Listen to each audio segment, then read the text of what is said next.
Right, good afternoon everybody. So today's talk so far have been fascinating and mesmerizing. This is a bit more serious, and essentially we're talking about money and making money through social media. So as part of this, we're working as part of the Digital Business Center and the Research Center and as my consultancy center in the business school. And we've got quite a lot of different things or projects that we're working on. And today is giving you a flavor of one of the projects on how we could capitalize on this. These results are feeding on from a Passport to Trade project, and essentially it is a collaboration between 8 organizations, 5 universities in Europe and 3 SMEs, all of which are interested in seeing how we could use social media and bring companies and essentially 31 European countries using social media for business, how we could bring sort of the boundaries that Helen and previously mentioned in health service have been created by all sorts of structures before, and how these are disrupted in business if we were to try and trade online. So 31 European countries, if we were to try and look at the conventional way, if somebody, a business decided to do trading with somebody else, right, this is the map, this is what the flags are, let's see if we can make some money in this particular country. How do you start? How do you know? How do you establish networks? How do you establish suppliers? Is anybody interested in this particular subject or in this particular business service? Well, the world of the internet is giving us a different perspective of things. It removes the boundaries of countries. And this is a brilliant source of the internet map, which actually highlights the number of website visitors and puts it in sort of a new solar system. If you think the middle one, which one do you think it is? Facebook. Well, there you go. You are quick there. Right, well, Google and Facebook and YouTube and a number of other websites around the world are becoming the solar systems. So if people are trying to make business with somebody else, chances are their prospects or the people who will get to them will be using one of these platforms as we go along. Twitter is a wonderful tool that allows us to try and visualize it in different ways. And with tweet being essentially what it does is for every tweet that is being sent out, it tries to pin it down to around the globe. And as you can see, there are certain things around the world where this was taken on Sunday at 12 o'clock. As you can see, I was preparing very hard for this. And if you were to try and zoom into Europe, we can see that there are certain highlights or certain spots around certain areas. So if you are thinking of using Twitter, for example, to target somebody in Paris, this is a brilliant indication to say, well, actually, people in Paris do use Twitter in this particular time of the day, and it gives you sort of a indication which social network might be useful for you or not.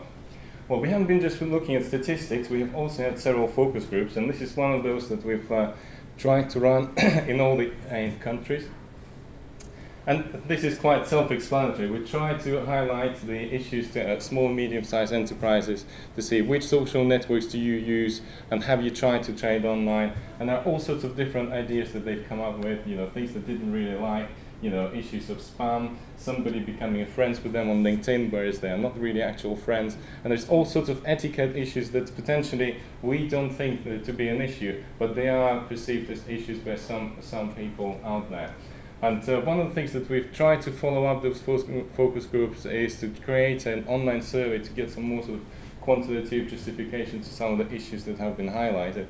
And it was interesting to see that in these countries, the most popular networks in Europe seems to be Facebook and LinkedIn. Again, Facebook being the dominant player, we saw it on the visualization. However, if we were to try and dip in to the individual countries, so for example, if you want to do business in Germany, chances are you might want to use Zing. In France, it's Diageo. And in Bulgaria, it's Contacte, which is almost a different network. So if you are just using Facebook, chances are for these markets, you might not be able to get hold of those people as you go along. We also try to deeply understand why people are using social media. And one of the basic purposes of this was to try and increase exposure for their business. So essentially advertising and all these practices of having the presence out there rather than waiting till somebody else creates it for us, because social media, the way it is, if you are not really working at it, it's quite useful to maintain it. One of the challenges that we have found is that not many of the organizations, the vast majority, have not got a formal social media policy. And you know, in UK, if you have got something that's been posted online and it is attributed to yourself, that could be used in court for your you know, dismissal and some of the other things, that implications that happen there. We also try and look at the different demographics. In this case, and as well as Helen and the previous experiment, we were trying to look at students, because there is certain expectations that students and established businesses have, and we found that students also like Facebook, but they don't like LinkedIn. They like something that's called YouTube. They are not as interested looking in somebody else's CVs, but they're interested in trying to find out how to look at the latest cat, or Harlem Shake, or the Gangnam Style, or whatever is going on at the time. There's a very interesting spread of different networks that are used across Europe, and you can see that there are still some that aren't using them. And again, we've got for each country sort of a feel for which ones are not really happening there. But one thing that we tried to focus on was, is there a cultural difference? Apart from the fact that we're using different networks, are there cultural differences of how we're using them? The answers from SMEs was a clear yes, but from students, they don't think so. Students were very comfortable to have contributions from one country or another, and these two are supposed to signify nothing else but just two circles. But the idea is that there is no difference between you know, communicating with somebody in the UK and Facebook, or somebody who's based in Germany and Facebook, or vice versa, because the boundaries that social media networks breach, they also allow you to try and break them down. So essentially, in terms of social media, we are just scratching the surface. The road ahead is very sort of long, and the survey indicates that although there is interest in using social media for business, a lot of businesses still don't know what to do with this, and the lack of social media policy is just one of those minor highlights that gives us a clue.